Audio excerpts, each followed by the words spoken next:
السلام علیکم ورحمۃ اللہ وبرکاتہ۔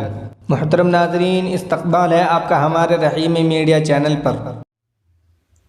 قرآن اللہ تعالیٰ نے اتنی عظمت والی کتاب دی، یہ مسلمانوں کا دستور اساسی ہے۔ جو قوم اپنے دستور اساسی کی غدار ہوتی ہے، اس قوم کو دنیا میں رہنے کا حق نہیں ہوتا۔ اس ملک اپنے دستور کو توڑ پھوڑ کرتا ہے، اس ملک کو بھی جو توڑ پھوڑ ہو جاتی ہے۔ قرآن پاک پڑھو، اور جس کو اردو آتا ہے تو ترجمے والا قرآن شریف پڑھو، یا کشمیری آتا ہے۔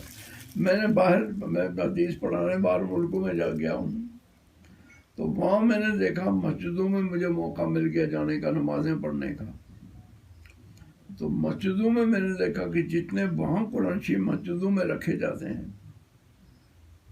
اتنا تو ساری ایک مسجد میں جتنے قرآن شریف ہیں وہ اتنے ساری کشمیر کی مسجدوں میں نہیں ہیں۔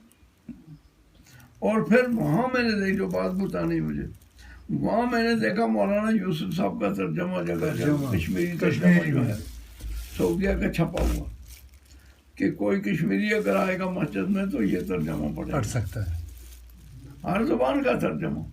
لیکن مولانا یوسف صاحب کا جو ترجمہ میں نے دبئی کی مسجدوں میں دیکھا، کویت کی مسجدوں میں دیکھا، میں نے بحرین کی مسجدوں میں دیکھا، میں نے رکھے ہوا قرآن شریف مولانا یوسف صاحب کا۔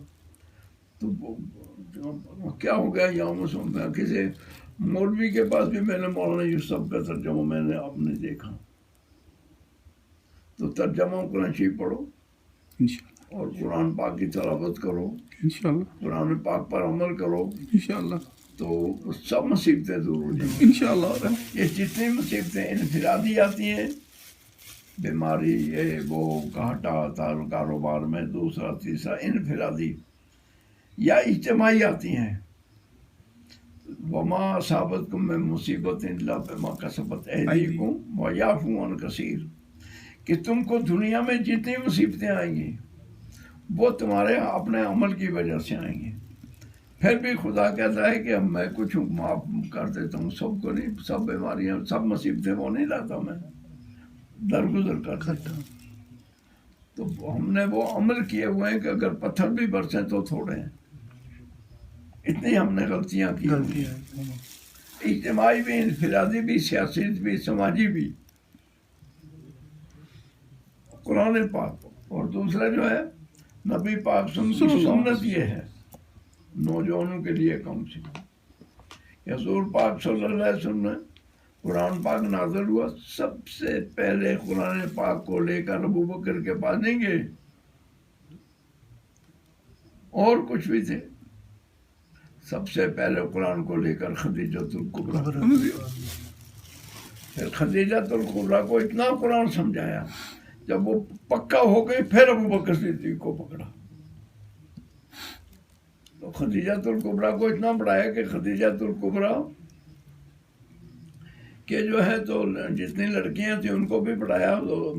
خدیجۃ الکبریٰ نے وہ گود میں ایک لڑکی بچی، حضرت فاطمہ۔ اس حضرت فاطمہ کی تعلیم اتنی چلی کہ ساری دنیا میں اس وقت یہ اجمیری، ہندوستان میں اجمیری آیا، یہ کس کے؟ حضرت فاطمہ کی اولاد ہے۔ یہ شیخ عبد القادر جیلانی آیا، کس کی اولاد؟ حضرت فاطمہ۔ یہ کشمیر میں اس وقت یہ اسلام جو ہے اتنی نکالنے کی کوشش ہو رہی ہے، کشمیر سے اسلام کو نکلنا ہے، یہ کس نے یہ بیج ڈالا؟ یہ جو ہے تو حضرت امیر کبیر سید علی حمدانی، یہ حضرت فاطمہ کی محنت کا نتیجہ ہے۔ اور خدیجۃ الکبریٰ، لہٰذا گھروں میں قرآن پڑھاؤ، انشاءاللہ اپنے بیویوں کو قرآن پڑھاؤ، انشاءاللہ، اور ایک ٹائم دو گھر میں تھوڑا سا کہ جس میں بیٹھ کر جو ہے تو تم بھی وہ بھی مل کر قرآن شریف پڑھو اور پھر دعا کرو، انشاءاللہ۔ بس انشاءاللہ سب چیزوں کا علاج ہے یہ، انشاءاللہ۔ جاؤ، شکریہ۔ دوستو پھر ملتے ہیں ایک نئی ویڈیو کے ساتھ، تب تک کے لیے السلام علیکم۔